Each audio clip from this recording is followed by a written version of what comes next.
Este é o podcast Repensar o Brasil, com Fausto Oliveira.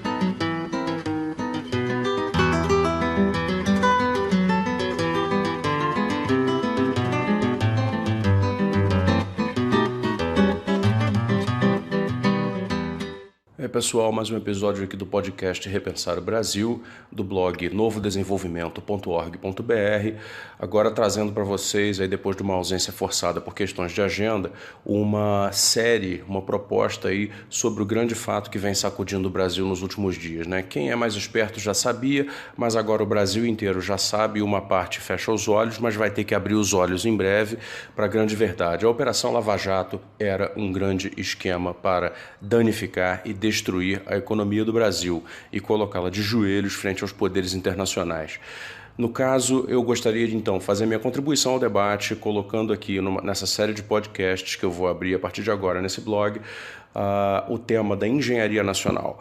Como a engenharia nacional foi comprometida, foi destruída e está severamente danificada pelos próximos anos e como isso, na verdade, nos tirou de um caminho que prometia realmente ser muito, muito favorável para o futuro próximo, né, da nossa história. Muito bem, esse é o primeiro episódio da série, então, Sérgio Moro não vale a engenharia nacional. Depois da vinheta.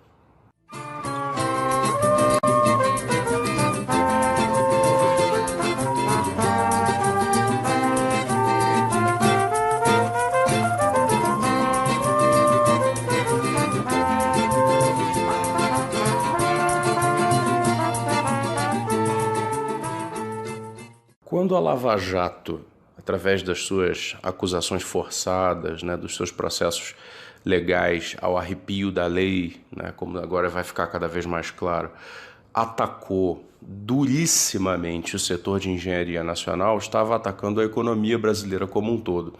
Isso porque eu que trabalho há uns 7 ou 8 anos já muito próximo, né, de empresas de engenharia, empresas de construção pesada e indústria pesada em geral, eu posso, né, por experiência, afirmar, esses setores são absolutamente cruciais para economias em desenvolvimento.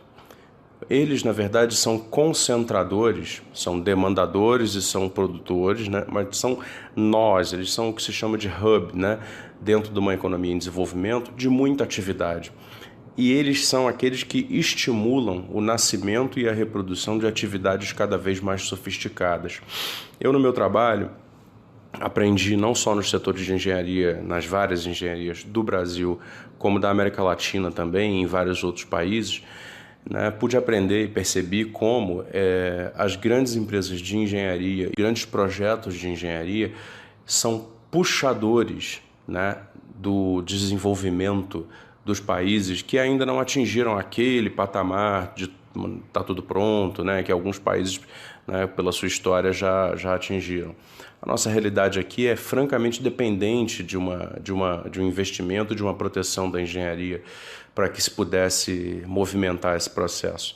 E a Operação Lava Jato, o rol de destruição que ela provocou, e que agora se vê que foi uma destruição com intenções políticas, atingiu muito mais do que apenas empresas construtoras corruptas, né? O discurso todo de que são todos corruptos, são todos ladrões, né? Ele é muito falho, ele é muito imbecil, no sentido de que ele apoia coisas que são francamente desfavoráveis a todos nós. Primeiro de tudo, tem o princípio de que, né, empresa é empresa, pessoas são pessoas, né?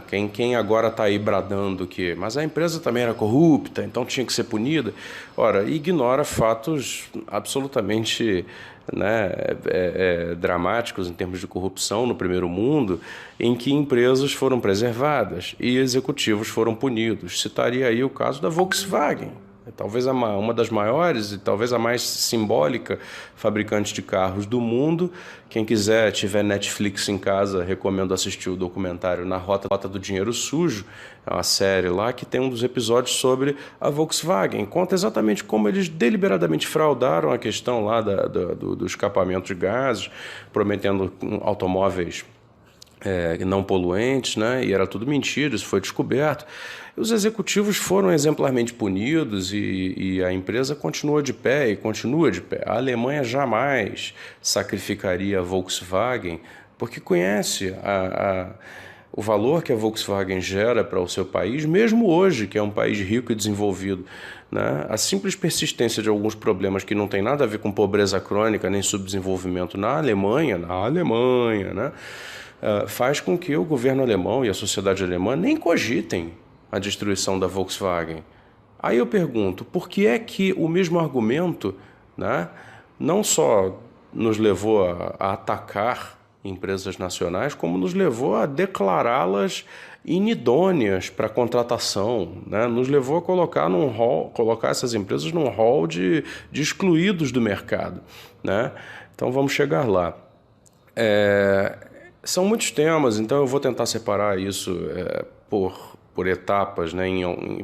Esse primeiro episódio aí da série Sérgio Moro não vale a engenharia nacional, eu gostaria de dedicar a parte mesmo de engenharia civil, né? Projetos de infraestrutura, que é a parte talvez a que eu mais conheça, e os impactos que isso teve, né? Em toda a cadeia produtiva e também no emprego, né? Veja bem, como todo mundo sabe, a Operação Lava Jato se concentrou em contratos, né, da Petrobras, e nesses contratos da Petrobras figuravam com mais proeminência as construtoras, grandes construtoras brasileiras, que eram empresas que têm décadas de vida. Eu gravo isso exatamente no momento em que a Odebrecht, talvez a maior delas, né, tem sua recuperação judicial aí finalmente pedida. E é lamentável assistir isso, uma Odebrecht em situação de recuperação judicial. E veja, de novo, não estou falando da família Odebrecht, muito menos do Marcelo Odebrecht, que podem e confessaram, né, prática de suborno e corrupção.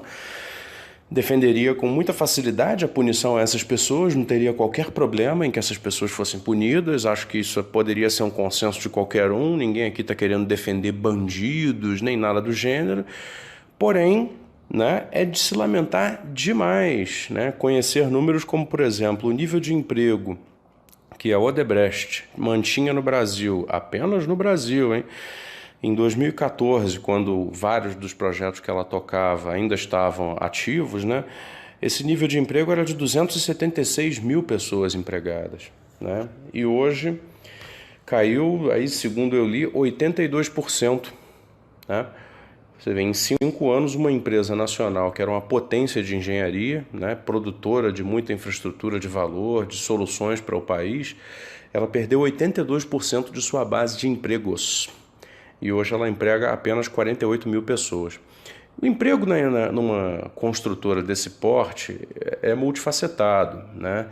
Ele vai desde da altíssima e finíssima engenharia em todos os seus campos, né? Quer dizer, você tem uma petroquímica, né, que faz um projeto de uma refinaria específica que vai produzir determinado tipo de resina, etc. Então você já tem um emprego de altíssima qualificação, onde você faz um carreamento social, você tem o espaço aberto para fazer um carreamento social de estudantes recém-formados para se transformarem em profissionais muito bem remunerados.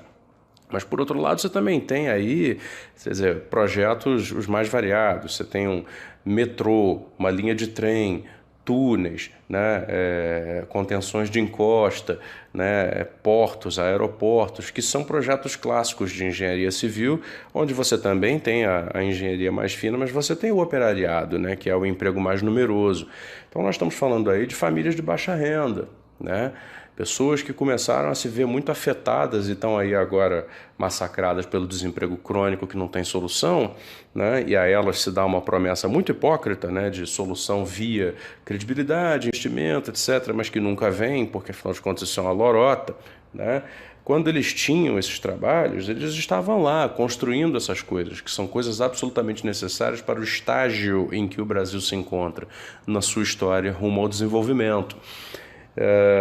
A perda desses empregos, ela não é um problema que tem um fim em si próprio, Porque a diminuição da base de trabalho de uma empresa como essa em 82% significa também a diminuição do volume de negócios, ou seja, ela não desemprega à toa, ela desemprega porque ela perde trabalho, né? E no que ela perde trabalho, ela deixa de movimentar a sua cadeia.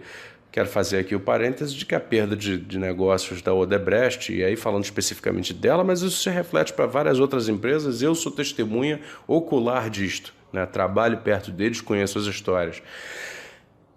A perda de emprego, de volume de negócio, se deveu especificamente à declaração de inidoneidade das empresas de construção e engenharia envolvidas na Lava Jato, né? O que as tornou impossibilitadas de assinar contratos com o poder público. Portanto, você já tem aí uma exclusão sumária da empresa sem qualquer possibilidade de separação entre crimes de executivos e empresas, não é verdade? Então, assim, feito esse parêntese, gostaria de seguir com a questão aqui da desmontagem do setor, dizendo o seguinte: uma empresa que trabalha em tantos projetos ao mesmo tempo, hidroelétricas, aeroportos, portos, estradas, ferrovias, né, serviços urbanos, né, telecomunicações, petroquímica, a massa de cadeias econômicas na qual ela é fundamental é muito grande. E tudo isso foi danificado em maior ou menor grau. Algumas delas foram destruídas, né?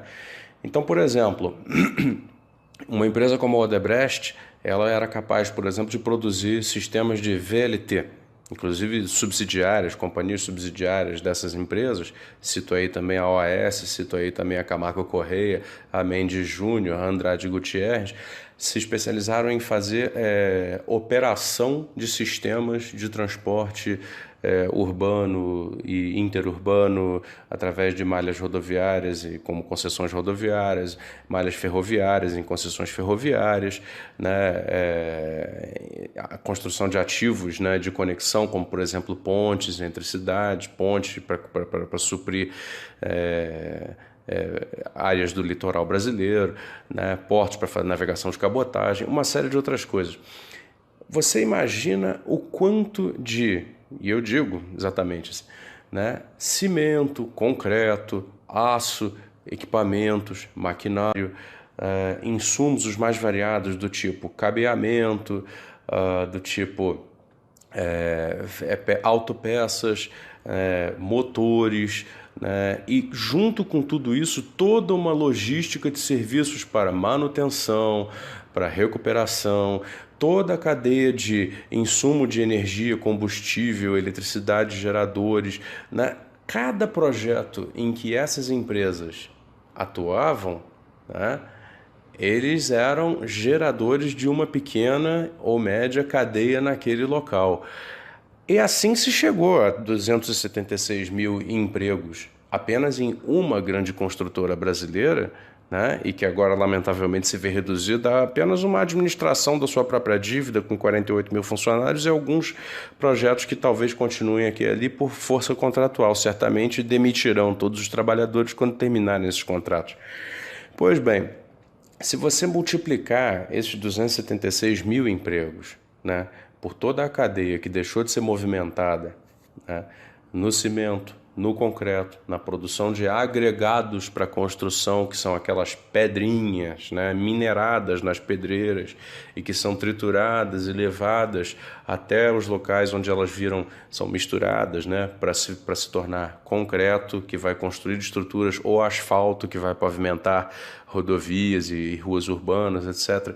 E também na parte de componentes e maquinários elétricos, mecânicos, metalmecânicos, leves, pesados, comprados, alugados, revendidos, distribuídos, mantidos por mecânicos de uma cadeia de distribuição na qual pouca gente sabe. O Brasil é um dos melhores países do mundo, tem uma enorme cadeia de distribuidores e mantenedores de equipamentos e ferramentas de todo tipo para qualquer tipo de realização física de trabalho de infraestrutura.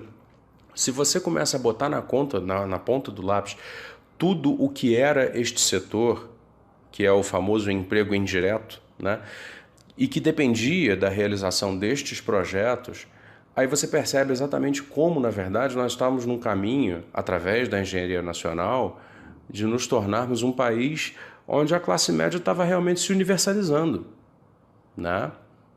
Eu talvez hoje seja a única coisa que eu ainda diga com alguma sinceridade que valeu a pena naqueles anos dos governos do PT. Por todo o mais, eu sou absolutamente crítico.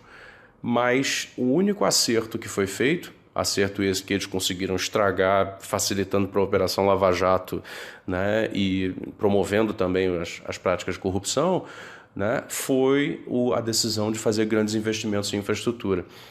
E agora, o que se tem é um setor de engenharia absolutamente desmontado. Ele agora tem dois caminhos para seguir no Brasil de hoje, né, que é o seguinte: ou ele trabalha no setor imobiliário privado, que é pequeno, não movimenta a cadeia de quase nada, ele é basicamente um setor dependente de soluços de crédito, né? Que quando está muito quente não melhora tanto assim o nível de emprego e não estabelece grandes cadeias como essas que eu falei. É pouco intensivo em maquinário, é pouco intensivo em concreto, ele é pouco intensivo em insumos, ele é pouco intensivo em mão de obra, aliás, cada vez menos, ele é pouco intensivo em termos de ritmo e volume, né? Ele tem um projeto aqui, um projeto ali, mas ainda assim significa alguma coisa, sejamos francos e honestos. Agora, o restante dos engenheiros do Brasil e das pessoas que trabalhavam vão procurar outras atividades. No caso dos engenheiros, eu tenho conhecido vários aí que estão na informalidade mesmo, viraram motoristas de Uber, etc. Entendeu? E aqueles que têm os seus melhores contatos voltaram para aquilo que os engenheiros eram antes do grande ciclo de obras, né, dos últimos anos, que era mercado financeiro. Eles viram operadores financeiros, vão trabalhar em bancos, vão trabalhar vão trabalhar em tudo aquilo que não produz. Ou seja, é uma força de trabalho altamente qualificada que poderia contribuir para o desenvolvimento físico e real e econômico do país, né, indo operar computadores onde os ativos financeiros dos muito ricos são rendidos a mais ou a menos, cada dia vai na venda, vai na compra, etc. Ou seja, é muito triste o que a Lava Jato, né, com seu afã moralista, né, com a sua chibata moral, provocou na economia nacional. Entendeu? Então, assim, a contribuição dela para essa recessão persistente é gigantesca.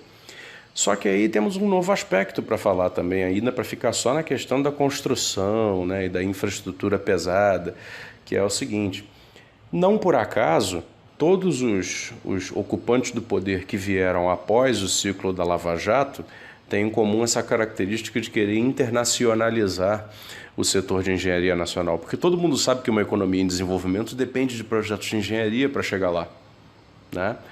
E o mercado de infraestrutura de uma economia em desenvolvimento de um país continental, como é o nosso caso, é gigantesco, né?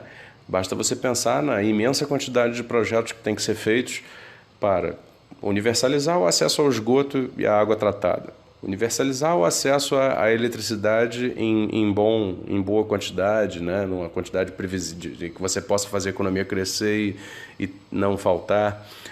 O quanto é necessário em termos de transporte, colocando aí porto, aeroporto, estrada, rua urbana, o quanto é necessário em termos de urbanização e infraestrutura subterrânea para essa urbanização, o quanto é necessário em termos de telecomunicação. Ou seja, é um mercado, o de infraestrutura no Brasil, talvez calculado em trilhão. Se você colocar num prazo maior, ele talvez seja calculado em trilhão, né?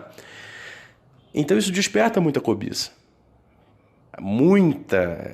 É um dinheiro muito grande, né? E num mundo que se acostumou a crescer muito pouco, né, as empresas internacionais olham para isso e dizem: eu quero. E agora ficou bastante evidente e ficou absolutamente esclarecido como que o Deltan Dallagnol e o Sérgio Moro, né, operaram em favor destes poderes econômicos.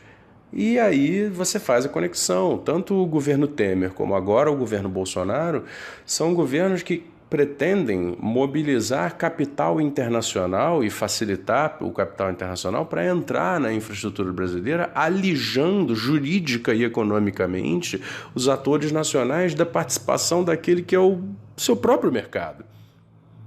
E, portanto, trazendo para cá um investimento que não tem compromisso com esta cadeia.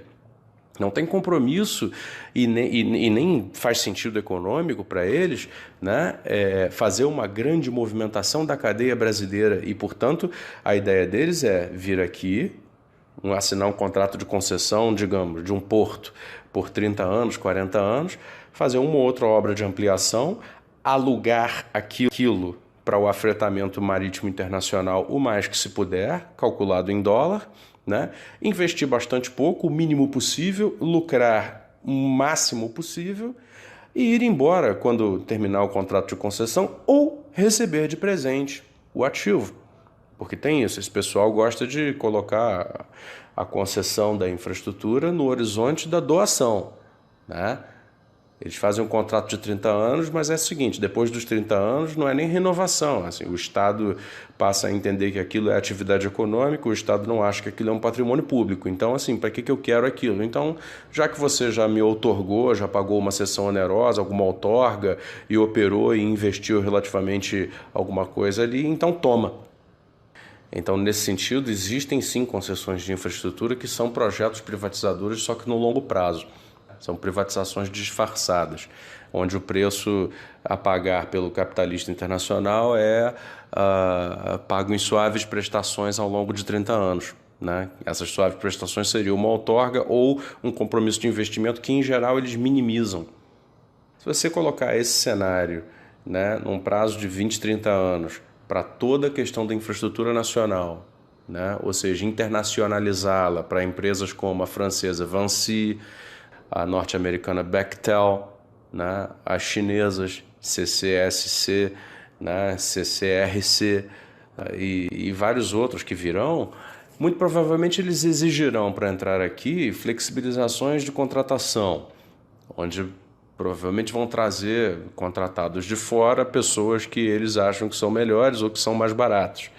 Provavelmente vão exigir flexibilidade para uso de maquinário, onde eles vão trazer ou, enfim, comprar usado de fora, de países, por exemplo, como o México, que tem uma enorme quantidade de maquinário usado sempre à disposição do mercado, né, latino-americano, entendeu? O maquinário que vai quebrar a indústria de maquinário que está instalada no Brasil. Provavelmente esses mesmos que hoje, né, são multinacionais, eu sei, mas que estão instalados no Brasil há 60, 50 anos, já não venderão para esses concessionários a mesma quantidade de equipamentos que vendiam, né, para as grandes construtoras brasileiras nos anos 2011, 12, 13, 14. Então, assim, tentemos fazer uma comparação entre daqui a 20, 30 anos, o cenário que Paulo Guedes e companhia propõem e o cenário que era proposto pelo desenvolvimento de uma engenharia nacional. Um cenário, que é o nacional, seria um cenário de formação de capital bruto, formação de riqueza, grandes projetos sendo executados e mantidos dentro do país com o benefício adicional da geração, estímulo e manutenção de cadeias produtivas, e, portanto, mais movimentação da economia interna e, portanto, mais sustentabilidade da própria infraestrutura e, portanto, saltos qualitativos e econômicos que fariam um processo virtuoso, né, a partir da engenharia, e por isso o meu argumento inicial de que a engenharia é fundamental em países em desenvolvimento.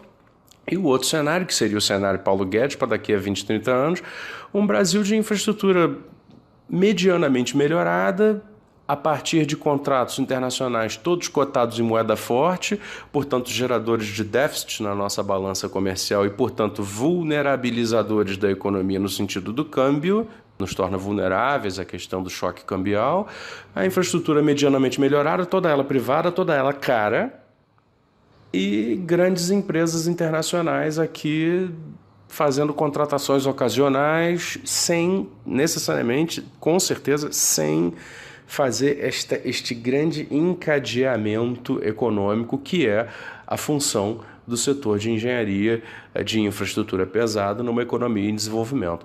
Ou seja, é um enorme prejuízo. Então é preciso se denunciar que a Operação Lava Jato, ela sim vem sendo, nos últimos anos, um agente do esfarelamento, né, das possibilidades de desenvolvimento a partir da infraestrutura do Brasil e de entrega desse mesmo potencial para os capitais internacionais que estão ávidos, né, por concessões que viram, né, doações de ativos, entendeu? Que lhes são altamente lucrativos em países em desenvolvimento, porque nós somos aqueles que temos ainda coisas a construir. Eles lá em cima já não têm mais. Muito bem, e é por isso então que, terminando esse primeiro episódio dessa série, eu vou repetir o nome aqui porque eu achei essa frase muito boa. Sérgio Moro não vale a engenharia nacional. Até o próximo.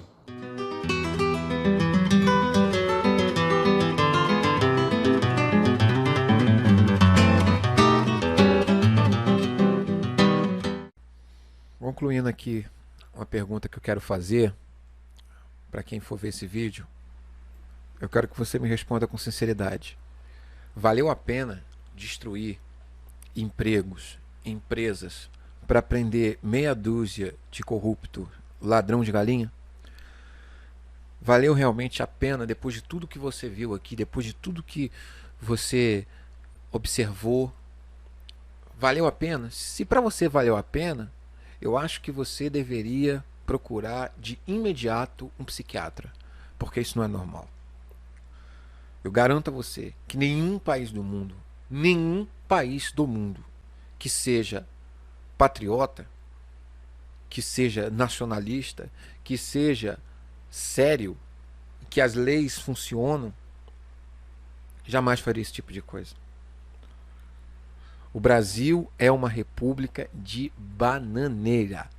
Não respeita sequer a sua economia. Até a próxima.